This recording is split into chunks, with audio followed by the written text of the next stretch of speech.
예, 한번 따라합시다. 할례와 그리스도의 십자가. 네, 우리 최연욱 집사님은 운전 중이신 것 같네. 네, 축복합니다. 다시 한번 합시다. 할례와 그리스도의 십자가. 예, 하나님의 백성이 되는 언약의 백성으로서 인치심, 언약 백성으로서의 인을 치신 인침 사건은 두 가지로 봅니다. 첫째는 구약에는 할례 사건이에요. 그래서 할례를 행함으로써 구약에는 하나님의 백성이 되는 것입니다. 그래서 우리가 구약을 보면 어떻게 보면요, 혈통 중심의 언약 사상인 것처럼 보이는데 혈통 중심이 아니에요. 딱 보면 그렇게 보여요. 아브라함의 후손 혈통 중심인 것처럼 보이는데 혈통 중심이 아닙니다. 혈통 중심이 아니고 언약 중심이에요. 근데 그게 뭐냐면 할례 중심입니다. 그래서 구약의 이 공동체, 구약의 공동체는 따라합시다. 열린 공동체다. 이 말은 무슨 말이냐면 누구든지 할례를 받음으로써 언약의 공동체 안에 들어올 수 있었어요. 그래서 하나님의 의도는 뭐냐면 열방이 열국이 하나님의 백성으로 이 열린 공동체 안에 들어오는 것이 하나님의 의도입니다. 그러나 유대인들은 그것을, 히브리인들은 이해를 잘 못했죠. 그래서 자꾸 혈연 중심으로 가고 어떤 외적인 행위 중심으로 가는, 이것이 이제 굉장히 율법화되는 그런 상황입니다. 그래서 우리가 갈렙에 대해서 말할 때는 그니스 사람 갈렙이라고 말하잖아요. 여러분, 언제든지 성경에서 지명을 말하면서 어디 사람 누구라고 말할 때는 그 사람들은 혈통으로서 히브리 혈통이 아니라고 생각하면 됩니다. 그러면 그니스 사람 갈렙이 언제 유다 지파가 됐어요? 유다 지파의 배속을 받은 거지 유다 지파의 혈통이 아니에요. 그래서 출애굽기 14장에 보면 출애굽하던 날 밤에 많은 잡족속이 따라 나왔어요. 왜 잡족속이 따라 나왔냐? 6월절, 모세가 10가지 재앙을 내릴 때에 너무너무 놀라운 사건을 경험했어요. 그래서 뭔지는 모르지만 저 히브리 사람들의 믿는 하나님 나도 믿어야 되겠다.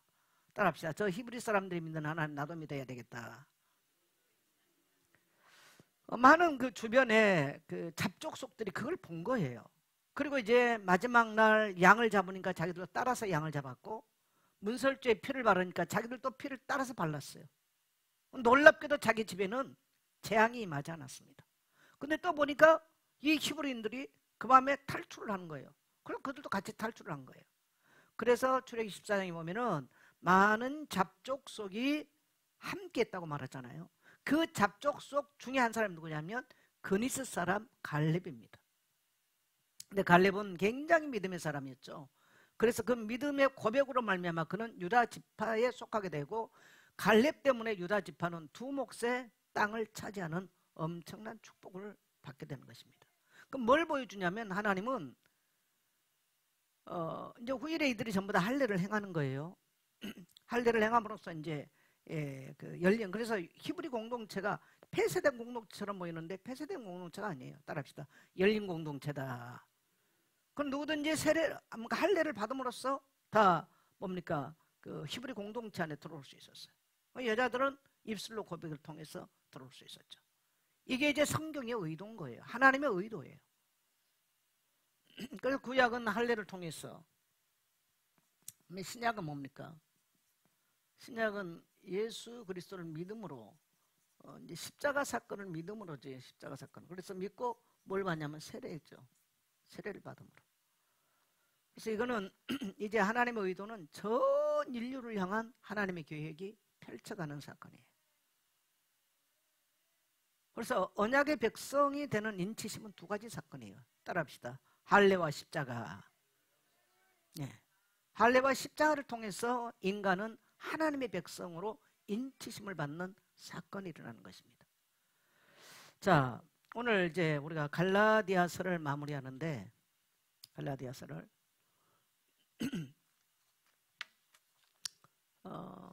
정말 갈라디아서의 그 주제는 따라합시다.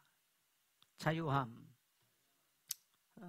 종교에 매이지 말고 진정한 그리스도의 복음으로 자유함을 받으라. 이게 이제 갈라디아를 통해서 바울이 전달하고 싶은 메시지의 핵심인 것입니다. 근데 그때 당시 갈라디아라고 하는 이 지역이 자꾸 지금 율법으로 돌아가는 거예요. 뭐 절기를 지키고 월삭을 지키고 뭐 자꾸 할례를 받고 이런 자꾸 엉뚱한 이 복음의 본질과는 상관없는 것들을 자꾸 돌아가요. 그래서 바울이 갈라디아서 마무리를 하면서 바울이 지금 내가 직접 큰 글씨를 썼다. 바울은 글씨를 안 썼어요. 그래서 모든 마지막에 인사할 때만 바울이 글씨를 쓰는 게 바울 서신의 특징인데, 오늘 어떻게 보면 갈라디아서 한 주제를 또 이것을 다루고 있는데 그 글을 직접 썼다는 겁니다. 그 말은 무슨 말이냐면 지금 바울이 전달하고 싶은 내용이 그만큼 중요하고 핵심적이다라는 것을 강조하고 있죠. 그래서 뭘 지금 바울이 다루고 있습니까? 할례와 그리스도의 십자가에 관한 것을 다루고 있어요.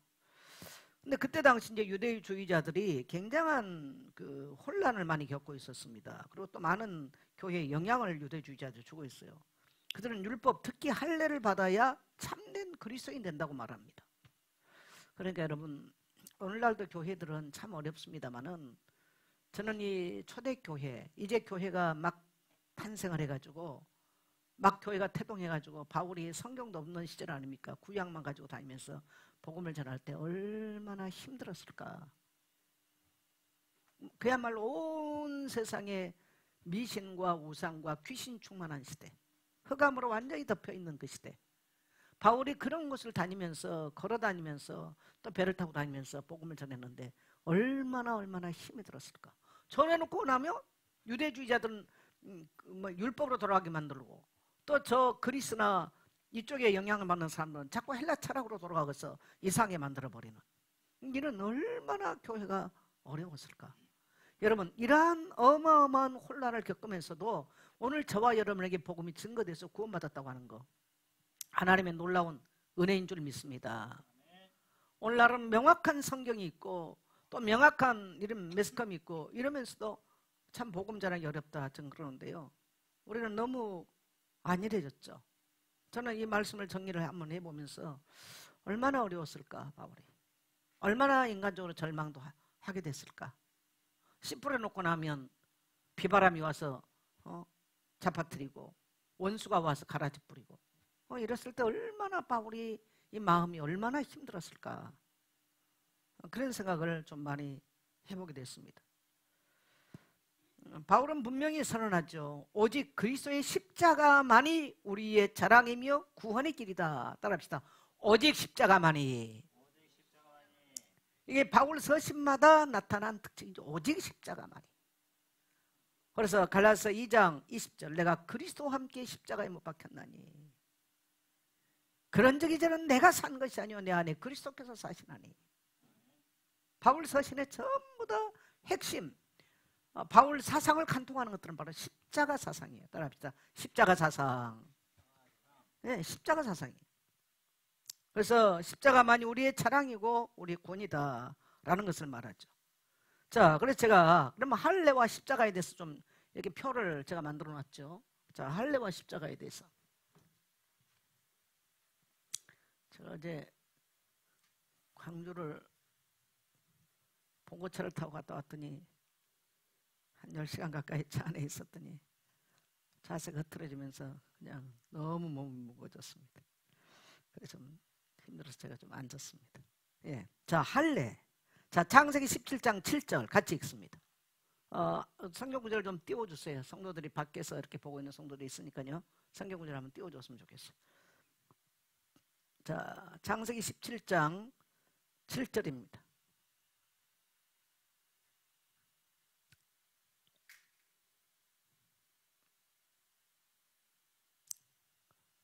띄울 수 없나요?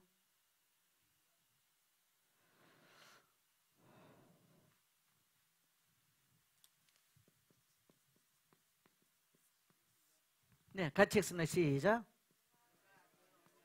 나와 내 후손 사이에 세워서 영원한 언약을 삼고 너와 내 후손의 하나님이 되리라.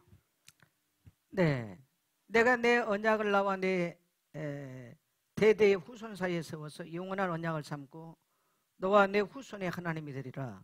이 뭐냐면 할례가 바로 언약이에요. 언약. 하나님이 하나님이 되시고 우리는 하나님 백성이 되는 것, 할례를 말하는 것입니다. 그래서 대대의 할례를 지킴으로써 내가 너희 하나님이 되고 너희 후손의 하나님이 될 것이다. 그래서 따라합시다. 영원한 언약. 그렇게 말하죠. 그래서 언약의 백성으로 인치는 예식이 바로 할례 사건입니다.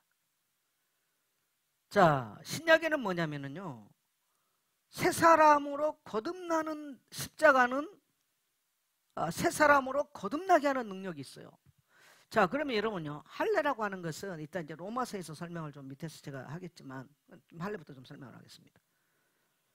그래서 구약에서 그 할례를 통해서 언약 공동체 안에 들어간다고 설명을 했지 않습니까? 굉장히 중요한 사상이에요, 그게. 그래서 성경에 어디 사람 누구 이렇게 말할 때는 그 사람들이 잡족속인데 할례를 받고 언약 백성이 된 거예요. 오늘날 말하면요, 뭐 중국 사람이 한국에 와가지고 한국 시민권 얻어가지고 한국 사람이 되는 뭐 이런 식이 되는 거죠. 이스라엘 백성 속에 속해지는 언약 백성이 되는 거예요. 그건 뭘 통해서 하냐면 할례를 통해서요. 이 할례에 대해서 이제 바울이 신약에서 아주 중요한 말씀을 했어요. 로마서 2장 28절 29절 우리 같이 한번 가겠습니다.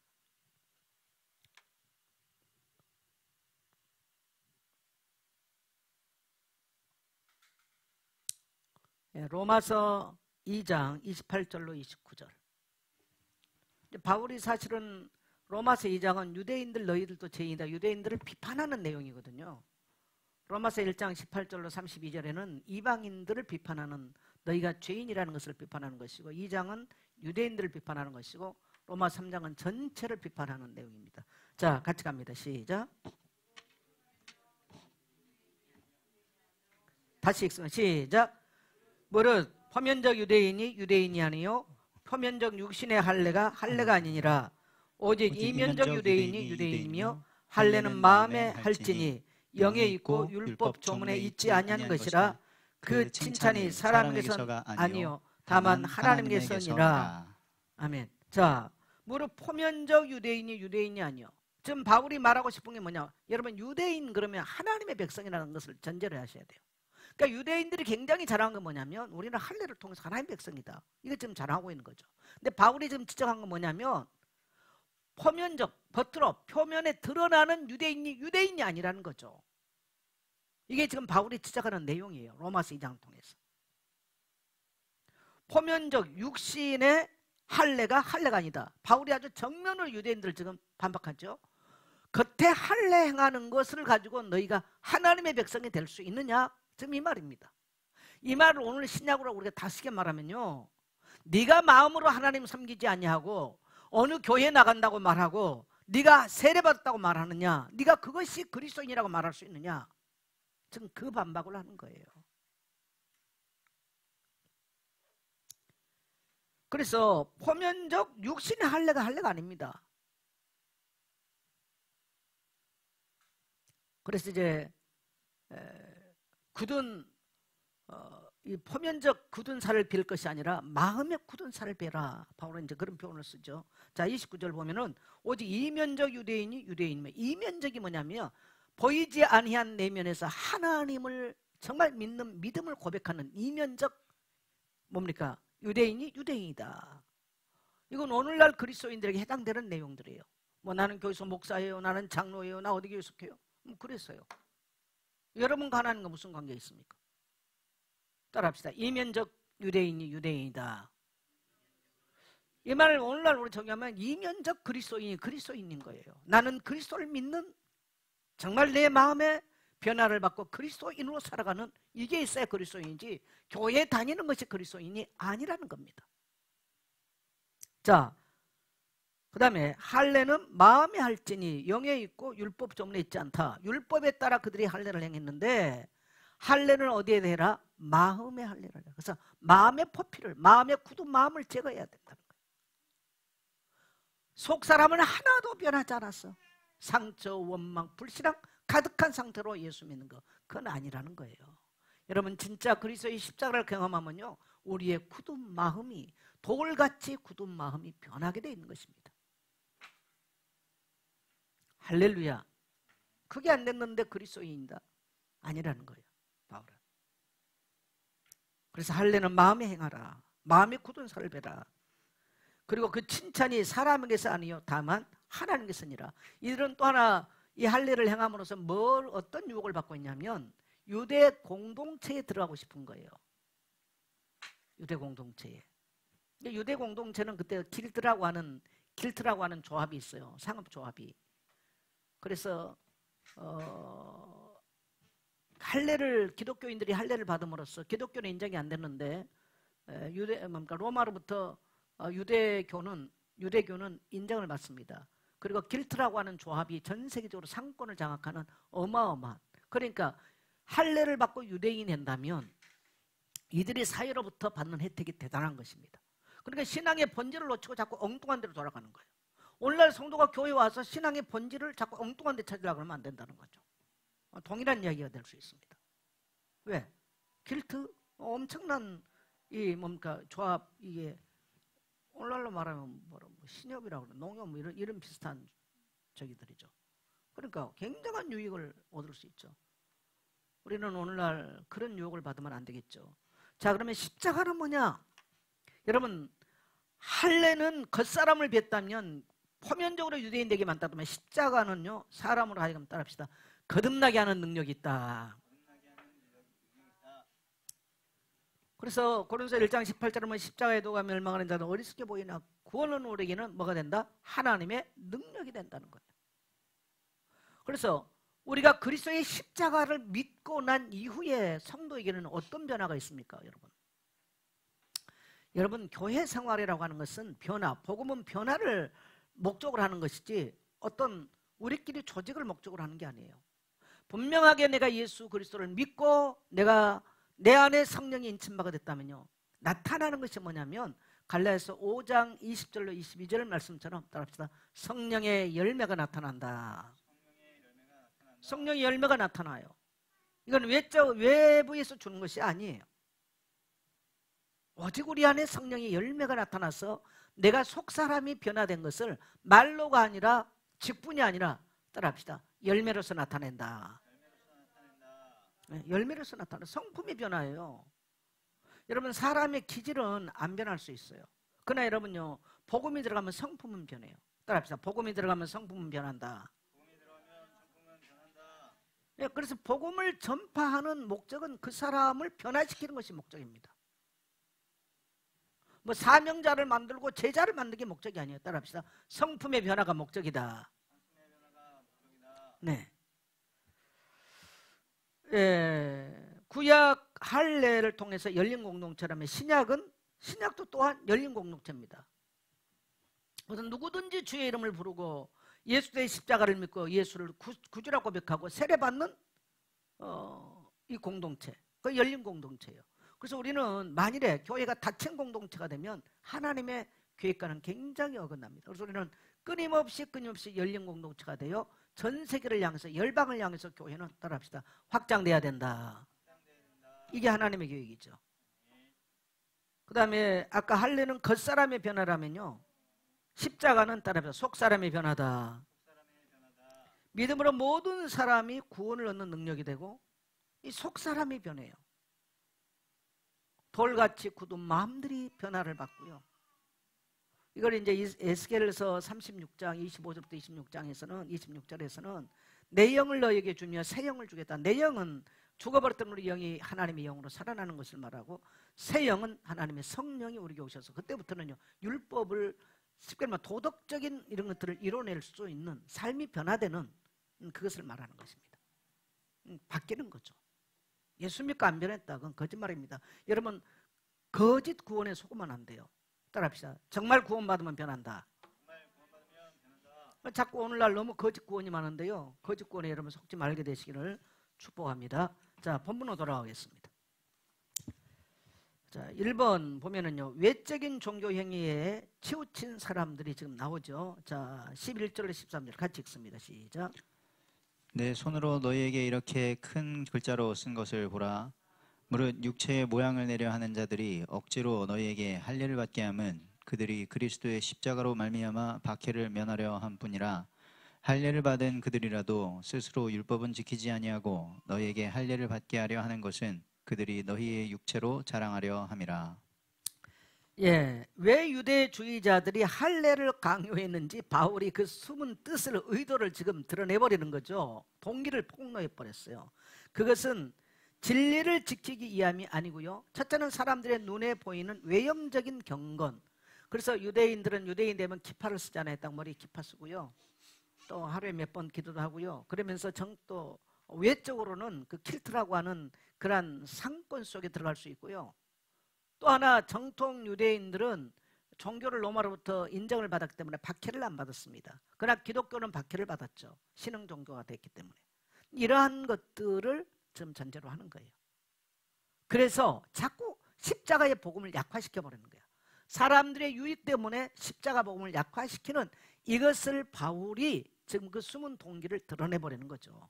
네. 오늘날 여러분 교회 와서 우리가 신앙생활 하면서 우리 숨은 동기를 가지고 있으면 정말 안 되는 것입니다. 숨은 동기, 내 유익을 챙기고 이런 것들.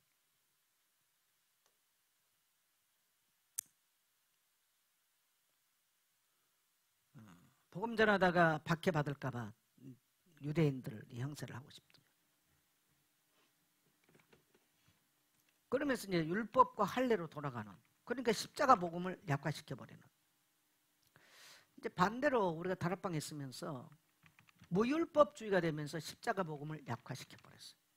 이게 이제 큰 다락방의 오류, 엄청난 오류를 다락방이, 뭐 전도하자, 뭐 선교하자, 이건 엄청나게 종을 했는데, 여러분 전도 선교가 무조건 그것이 목적이 될 수는 없다고 저는 생각합니다. 무조건 전도 선교한다 그러면 모든 면죄부가 되지 않습니다. 하나님은 눈머신 하나님이 아니거든요. 겉으로 경건해 보이는 종교적 행위가 신앙의 전부는 아닙니다. 그 포장은 아무 하나 앞에는 유익하지가 않아요. 왜? 하나님은 중심을 알고 계시고 보고 계시기 때문입니다. 자, 14절 우리 같이 갑니다. 14절 시작.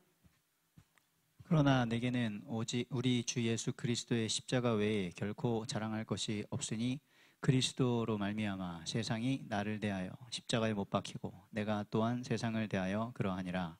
네, 바울은 내게는 우리 주 예수 그리스도 외에는 결코 자랑할 것이 없다. 참 너무 부럽지 않습니까?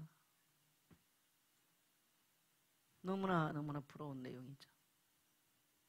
그리스도의 십자가 외에는 자랑할 것이 없는, 우리는 자식 자랑하고 싶고 돈 자랑하고 싶고 내 경건 자랑하고 싶고 내가 하나님께 어떻게 한 거 자랑하고 싶고, 이게 무슨 소리입니까?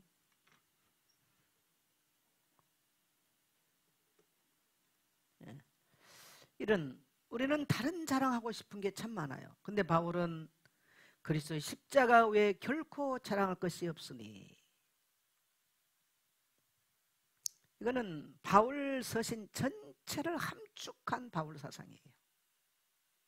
우리는 만일에 바울의 이러한 서신들이 없었으면요, 오직 십자가라고 하는 이 함축된 이 정말 복음의 진수를 우리는 놓칠 확률이 굉장히 많습니다.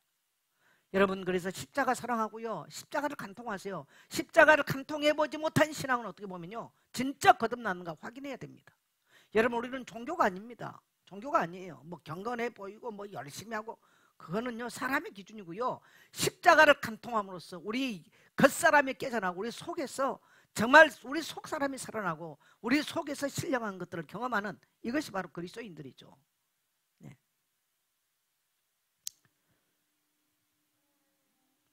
사람들은 자기 행위, 자기 업적, 종교, 뭐 이력 이런 건 자랑하려고 그러잖아요. 바울은 그리스도에는 자랑할 것이 없다. 저도 옛날에는 엄청 좀 이렇게 하고 싶고 이 말씀을 많이 했는데 지금은 부끄러워서 잘 못합니다. 왜? 나 엉뚱한 자랑 많이 하고 엉뚱한 많이 추구하기 때문에.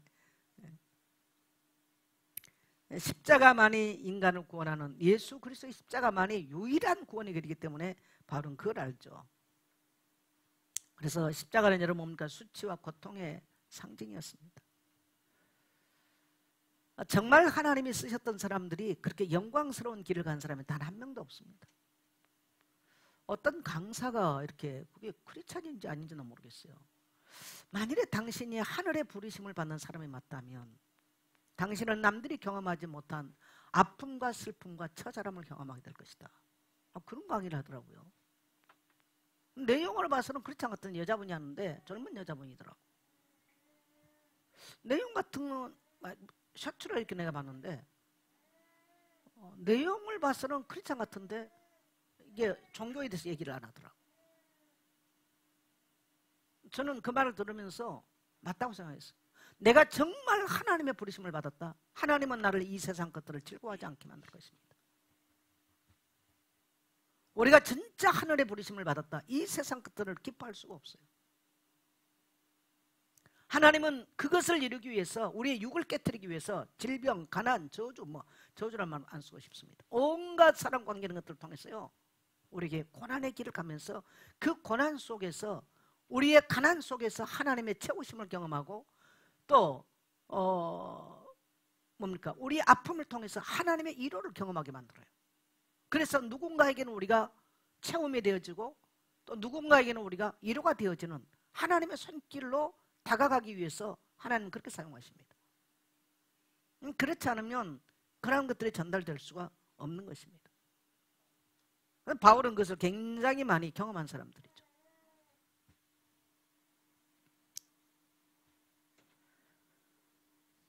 우리가 자랑할 것도 붙잡을 것도 의지할 것도 떠납시다. 오직 십자가뿐이다. 그래서 교회에서 찬양할 때도요, 십자가 보혈, 십자가 찬양 이거 많이 해야 돼요. 가사 좋고 화려하고 멜로디가 자기한테 가만 보면 그게 없으면요, 참 듣고 앉아 듣기가 힘들 때가 많아. 여러분, 교회는 노래하는 데가 아니에요. 따라합시다. 찬미를 해야 된다. 하나님이 우리에게 베푸신 은혜를 찬미하는 곳이 바로 교회거든요. 찬미의 제사를 드리는 거죠. 자, 15절 16절 같이 갑니다. 할례나 무할례가 아무것도 아니로되 오직 새로 지으심을 받는 것만이 중요하니라.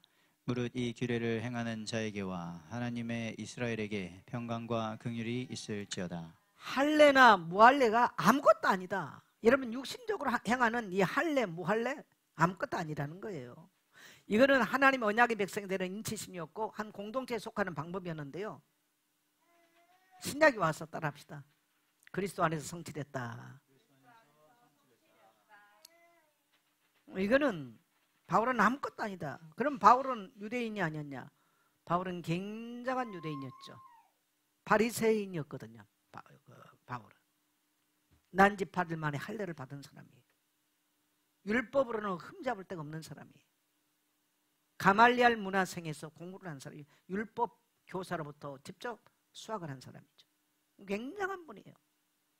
근데 바울이 성경에 능하기 때문에 그리스도를 만나고 보니 이 할례나 무할례가 아무것도 아니라는 거예요. 근데 사람들은 그 껍데기를 붙잡고 있어요. 여러분, 교회 생활에 껍데기 붙잡지 마세요. 하나님이 여러분을 기억할 수 있고 하나님과 관계가 이루어질 수 있고 여러분의 속사람에 살아날 수 있는 그런 생명력 있는 신앙생활하게 되기를 축복합니다. 언젠가는 우리 모든 거요 다 끝나버릴 때가 옵니다. 아무것도 아닙니다. 자랑할 거 아무것도 없어요. 아무것도 없어요. 그래서 율법이나 외적 표식은 더 이상 기준이 아닙니다. 중요한 것은 우리가 예수 안에서 새 사람 됐느냐, 이게 좀 중요해요. 따라합시다. 예수 안에서 새 사람 됐느냐.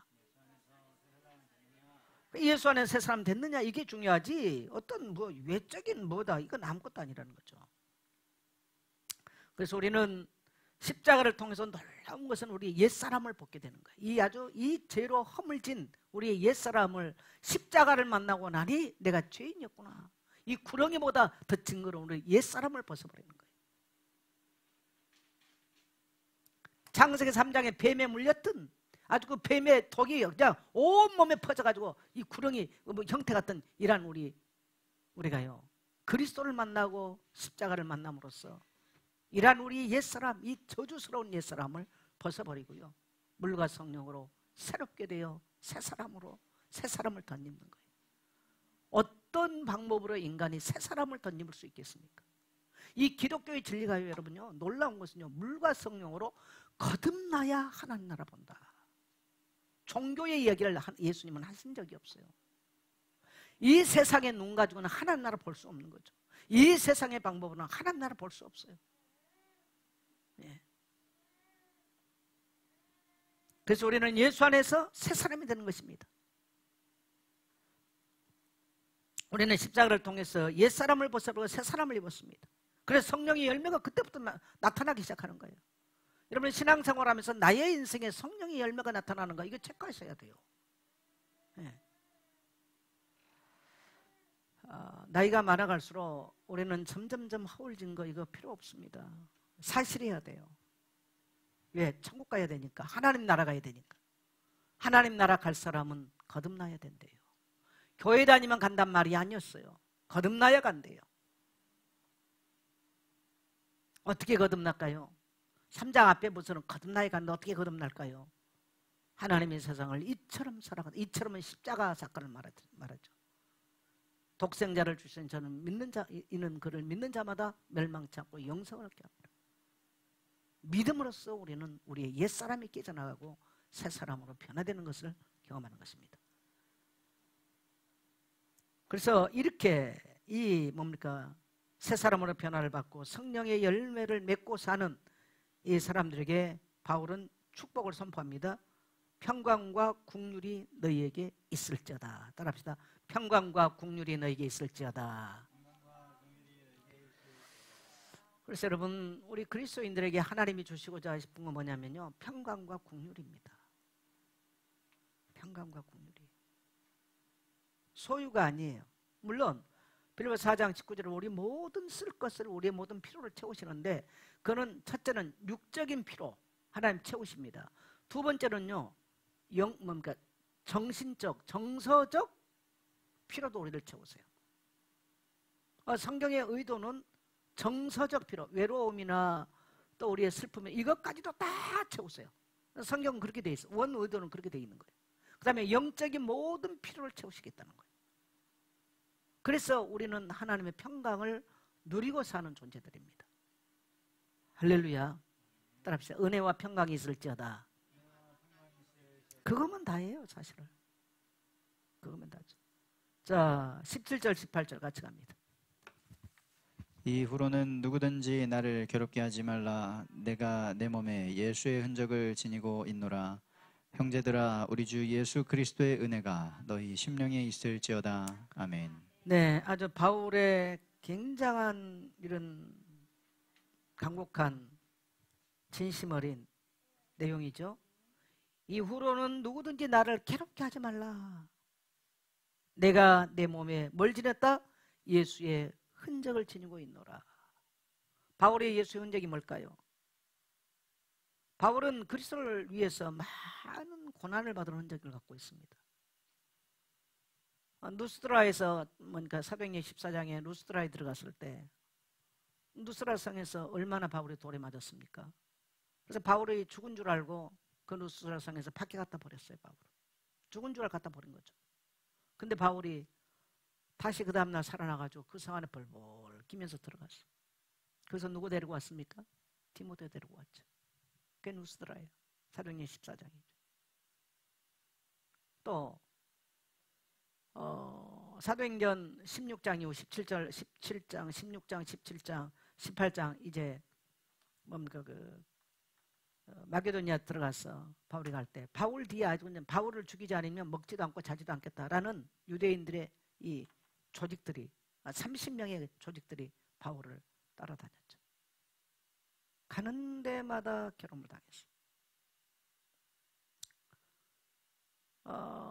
또 바울이 로마를 갈 때는 큰 유라굴라 광풍을 만나가지고 14일 동안 지중해에서 어마어마한 풍랑 속에 살 소망이 다 끊어져 버리는, 이제 우리 생명은 끝났다고 생각하는 그런 무시무시한 태풍을 14일 동안 겪었습니다.